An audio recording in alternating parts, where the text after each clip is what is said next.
Hi everybody, my name's Shard.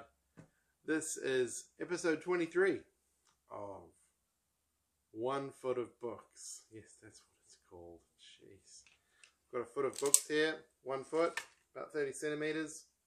A little bit over today, but that's okay. I just grabbed a stack off the stairs and we'll go through these books, where I got them from, if I've read them, if I have read them. From this pile, we'll get to that if I've read them or not. How's your week been? I hope it's been all good. It's been a couple of weeks since I uploaded. It's a beautiful spring day here in the Blue Mountains of Australia. The sun is shining brilliantly today after a couple of dreary days. And on Sunday, it was pouring down rain, and it was a really nice day actually. I managed to watch, I binged my way through the new Netflix series Blue Eye Samurai. I was most impressed by that show. I'm a big fan of samurai movies. I like a good samurai film. Love the Kurosawas, all that kind of stuff. Death of a Samurai, 13 Assassins, all that good stuff. You know, martial arts movies, that kind of thing, as well.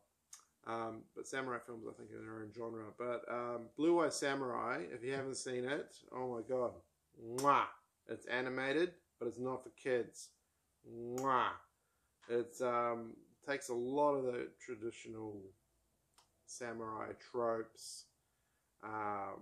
Vengeance, of course, being the big one. Grief, but also explores the themes such as gender, race, stations in life, like, you know, it's and just a huge amount of gore for a samurai show. Yeah, oh, goodness. Sorry, my nose is a little itchy this morning. Should have really blown it before I started my YouTube channel, shouldn't I? Well, not channel, show. 1 Foot of Books. Let's get started. So yeah, Blue Eye Samurai. Check it out. I've also been watching a guy named on YouTube named Beard vs. Food. I don't know why, but I just watched like almost an hour worth of his stuff last night, and I'm just like, why am I watching this? It's not bad. It's quite good. But it speaks to something deep in my lizard brain, I think. Yeah, if you haven't checked him out, he's a really cool guy. Entertaining show, Beard vs. Food. He's a competitive eater, and yeah, he's on YouTube. Check it out. If you haven't already, he's pretty big. Not like me, 150 views. Oh, really? Let's start at the top here. My Boring Ass Life, Kevin Smith. The Uncomfortably Candid Diaries of Kevin Smith. I think this was his first one, his first book. He's published a few now. When was this from? 2007. Kevin Smith, the film director, Clerks, Chasing Amy, Dogma, all those other ones he's done that shouldn't be mentioned. What was that one with the Nazis and the hot dogs? Yoga Hoosers? Oh my god. Kevin Smith. I watched it. I can't unwatch it. Yeah, we could talk more about the career of Kevin Smith. Clerks 3 was good. I like the Clerks series. I think that really grew into something I wasn't expecting. So I loved Clerks when I was coming up. You know, growing up in the 90s, that came out. It was huge. Clerks 2, I went to the State Theatre in Sydney to watch it. And Kevin Smith did a Q&A afterwards that ended up being twice as long as the movie. Like, we were there till like midnight. That was awesome. But anyway, he's known for his huge rambling kind of storytelling Q&A sessions. And he's got DVDs released of these if you want to go check them out, or they're probably on YouTube. And he's got a few books out. I haven't read this one. I'm guessing it's all kind of early, mid-2000s material. Haven't read it. Got it from the Salvos up in Springwood in the Blue Mountains. Sorry, Kev, haven't read your book yet. Sorry, these are on the stairs, so they're a little bit dusty on the corners. Bruce Lee's fighting method. I'm not a martial artist. Skills and Techniques by Bruce Lee and M. Uyehara. Bestseller, over 300,000 copies sold. Got this at the Vinnies. I think it was in... Where was it? Where did I get this? Vinnies. Dulwich Hill. When I was living in there. I just got it because, like, I think it's like maybe a first edition or something, or it just looked cool. 1977. So it came out after Bruce Lee's death. But heaps of cool photos, descriptions of techniques. Not that you can learn martial arts from a book. Can you? I don't know. Is the 1-inch punch in here? Is that such a thing? 1-inch punch. Bad habits. Hook kick, spin kick. Inside high parry, inside low parry. Vital spots.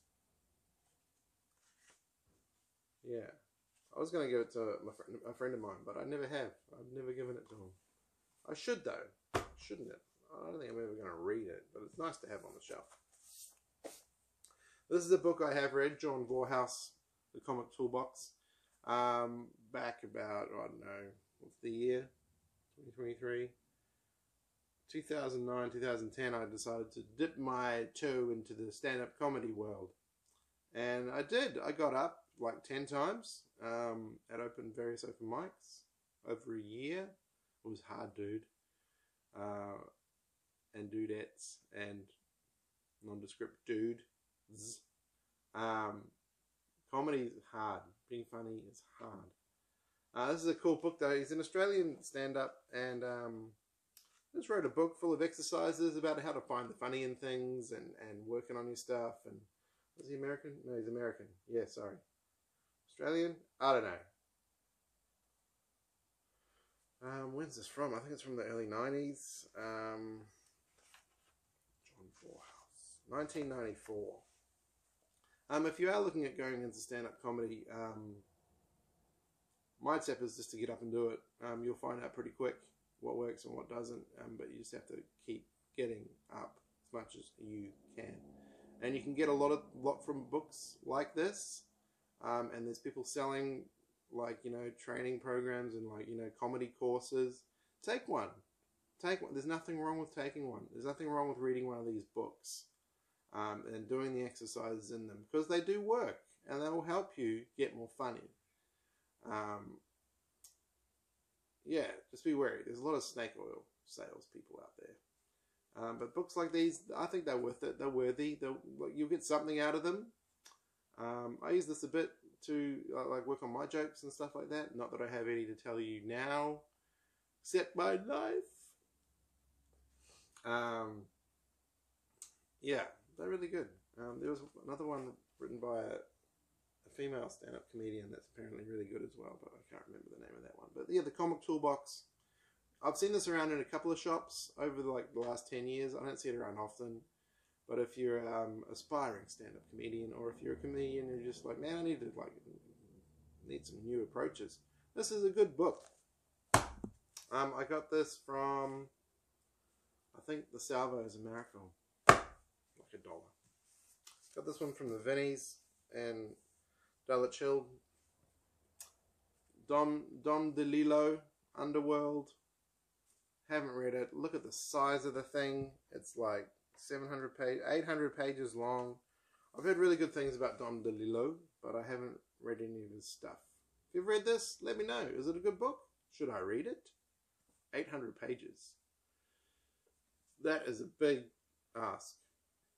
But it might be good. It might be a page turner. I don't know. I haven't read it. What's this? Oh, this is from my friend, Chris Tam. He makes a lot of zines and stuff like that. Or at least he did. I don't know. I think he still does. And he started like a kind of one of those fake corporations called Crash. And like he just does a lot of cool stuff. Zine stuff. Art. Street art. I love my artist friends, like how they can get up and do art every day. I'm just like, well done. Hats off. I get up and I think every day, and I don't do much else.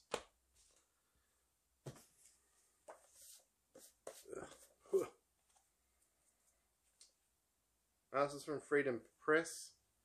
Various writers ask, why work? Arguments from the Leisure Society. I got, well, arguments for the Leisure Society. I got this when I was kind of going through my Idler phase. I was reading a lot of the Idler magazine and just exploring like anarchist stuff and like the no work movement and stuff like that, and why work movement. Where did I get this from? I can't even remember. Why work? I think I got it from the Vinnies or Salvos. Did I? Yeah, maybe Anarchist Bookshop. From originally published 1987. This one's from 1997. It's got a lot of cool essays in here. If you're not familiar with like anarchist literature and the Why Work movement, so there's like the classic, of course, In Praise of Idleness, Bertrand Russell. William Morris, Useful Work versus Useless Toil. And we all know about that. Tyranny of the Clock, George Woodcock. That was one of the first anarchist essays I ever read. It's really good. Tyranny of the Clock. Yeah.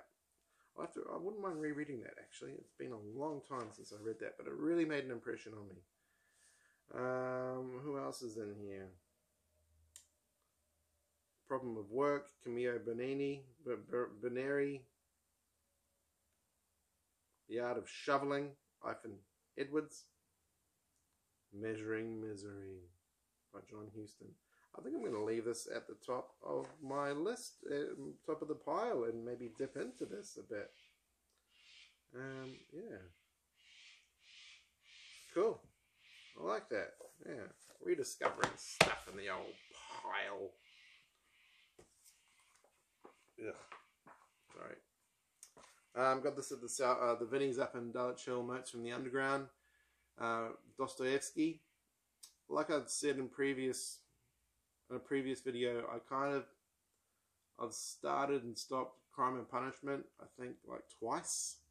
I get halfway and then I'm just like, oh, this is heavy, and I move on to something else, and I'm just like, I'll keep reading it, I will. I don't. It's by my bed in my bedroom yet again. Crime and Punishment. Notes from the Underground. I think I've read a bit of this.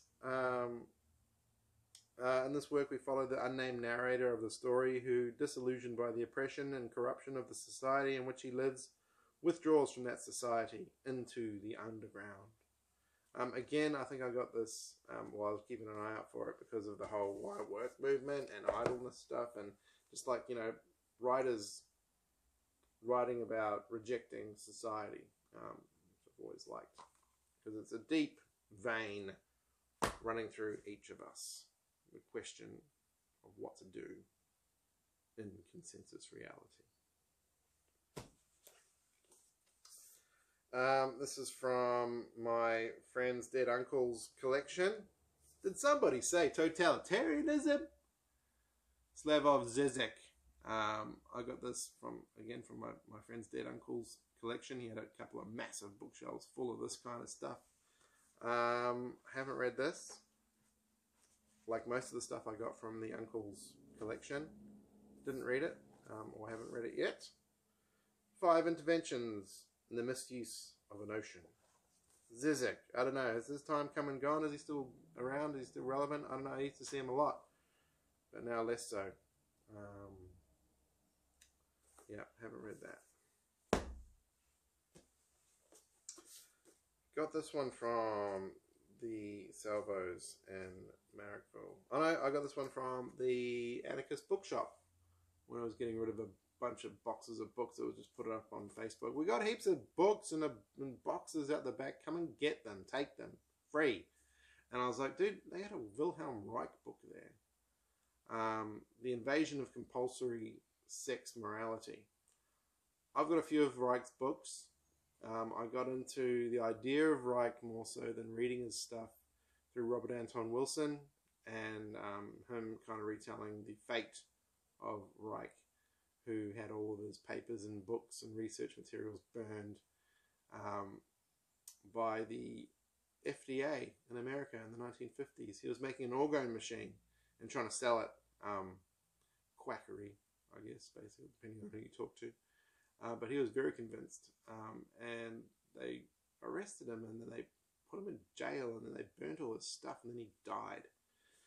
But Reich is a very important 20th century psychologist, psychiatrist, whatever it is. He wrote there's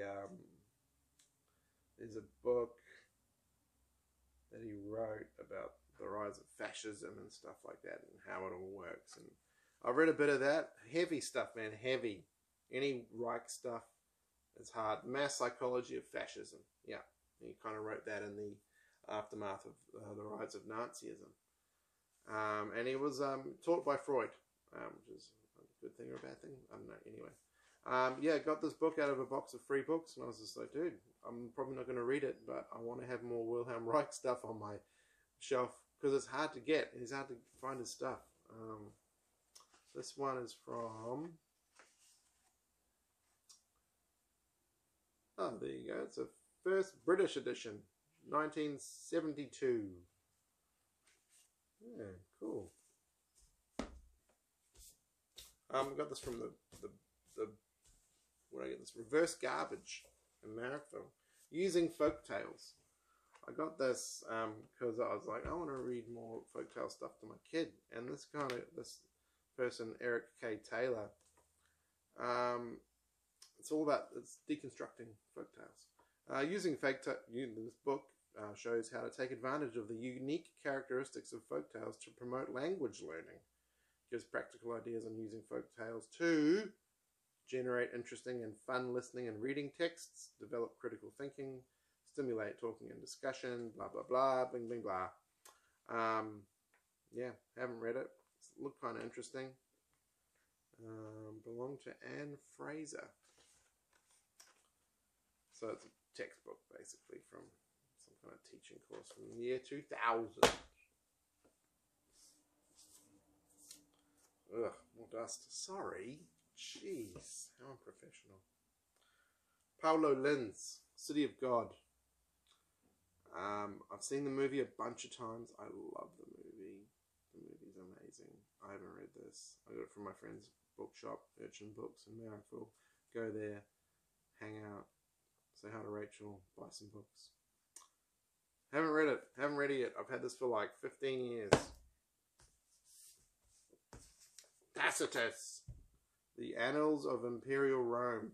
I got this from an ex of mine who had it in a drawer in her kitchen, and it's because her ex-flatmate had it, and he just had it because it said Annals. The guy liked Annals, apparently. Annals?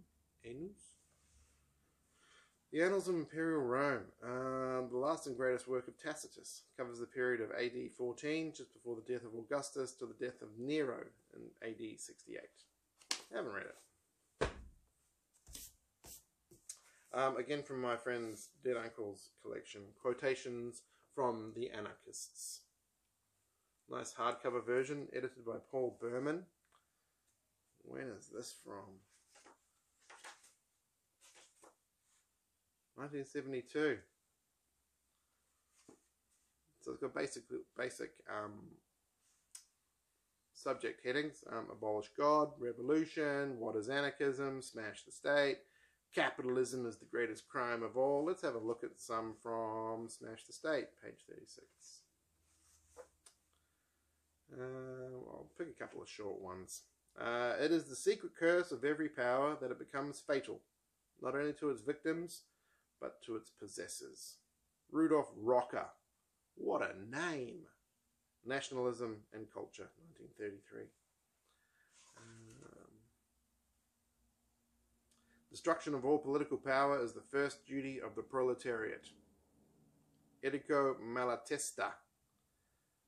Penserio e Volanta, July 1st, 1926. Government is for slaves. Free men govern themselves. Albert Parsons on being sentenced to hang for Haymarket bombing, 1886. The more we are governed, the less we are free. Albert Parsons again. Human society marches forward. The state is always the brake. The Workers' Federation of the District of Cordillera, 1880. Another one, Peter Kropotkin. Yeah, Peter Kropotkin. He was like a Russian prince who decided to become an anarchist. We do not wish to be ruled. And by this fact, do we not declare that we ourselves wish to rule nobody? The historic goal of government is murder. Alexander Berkman, Mother Earth, 1912. So a lot of good quotations there. I might put that on that book. I might dip into those. I do like quotation books mainly because they're quick and they fill you with righteous rage. Like ones like that. Or they can be funny. Books of funny quotations. Always like those. Woody Allen, Complete Prose. This is a Picador edition, published in 1988. Sorry, this edition, 1997. But it's got stuff from all over his published stuff. So it's got Without Feathers, Getting Even, and Side Effects. So it's basically like a collection of his jokes, that kind of thing. Say what you want about Woody Allen, the creepy young man who became a creepy old man. I like some of his movies. I find his writing very funny. I haven't read this in a long time, but he has gone pretty creepy. And yeah, I don't know what to do about that. In my mind, in my heart, Annie Hall is like one of the funniest movies ever made, probably the best rom-com ever made. Bananas is hilarious. Sleeper is hilarious. And some of his late stuff, most of his late stuff is very hit and miss. But there's some gems out there. But what do you do? Separate the art from the artist. You still enjoy the art, but not the artist? I don't know. It's a deep question. Do we burn all his books? Do we burn all of Michael Jackson's CDs and records? Troubling times for humanity. I got that. Where did I get this? It's got a faded sticker mark here. So I think I got this at... God, I can't even remember. I've had it that long. Don't know. I have read it though. I've read all those books. They're good. Another Zizek. Demanding the Impossible. Where are we today and what is to be done? Slavoj Zizek ponders these questions in this unique and timely book. Based on live interviews, the book captures Zizek at his irrepressible best, elucidating such topics as the uprisings of the Arab Spring, the global financial crisis, populism in Latin America, the rise of China, and even the riddle of North Korea. Zizek dazzles readers with his analysis of Hollywood films, Venezuelan police reports, Swedish crime fiction, and much else. Wherever the conversation turns, his energetic mind illuminates unexpected horizons. This is from 2013. It's like a collection of essays and stuff. I think I have read a bit of this, but I got this probably like 5 or 6 years ago, and yeah, no, haven't read it. Another Vinny's find, Arthur Koestler, like a pop psychologist guy from the 50s, 60s, 70s, The Ghost in the Machine, a penetrating analysis of the relationship between reason and imagination. Arthur Koestler explores the contradictions which exist between intuitive and rational thought, contradictions which can bring man to the point of self-destruction. Self-destruction, that's something I'm familiar with. Aren't we all? Self-destruction, yay! I want to destroy myself first. This is a 1978 edition, originally published in 1970. I've read a bit of Koestler's stuff over the years. It's kind of when I got into like Colin Wilson, the writer. I was reading a bit of Graham Hancock, Eric Fromm, just pop psychology stuff, earlier stuff. That wasn't like the pop psychology stuff that we've got now.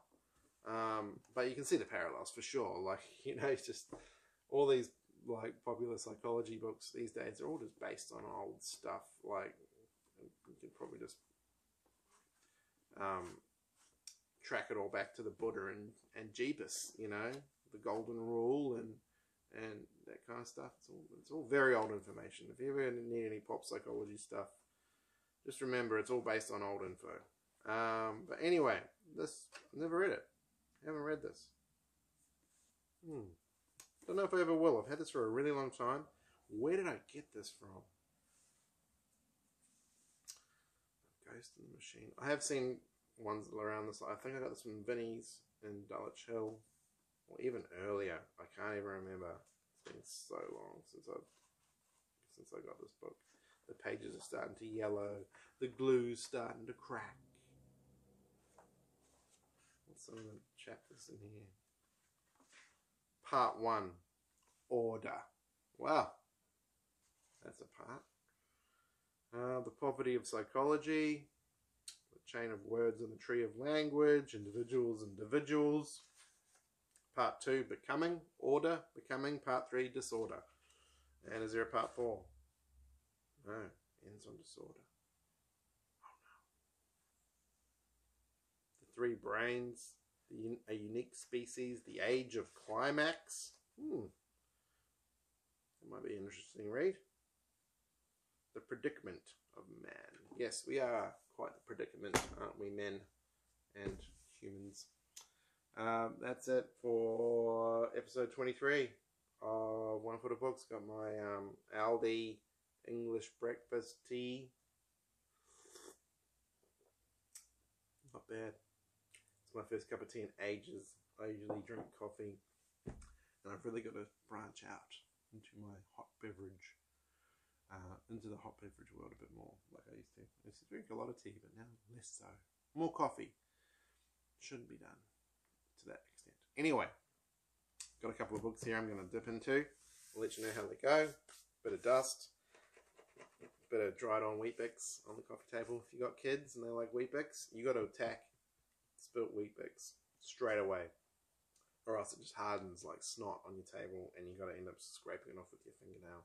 Is there anything the human fingernail can't do? I know Jerry Seinfeld touched on that, but man, they come in handy, don't they? Whew. Anyway, that's it for me. Episode 23. 23 is a magic number. Maybe we should look into the number 23 a little bit more. Anyway, have a good week. Couple of weeks until I pop up again. Yeah, check out Blue Eye Samurai. Really liked it. Okay, I'll see you all next time. Thanks for tuning in. Mwah!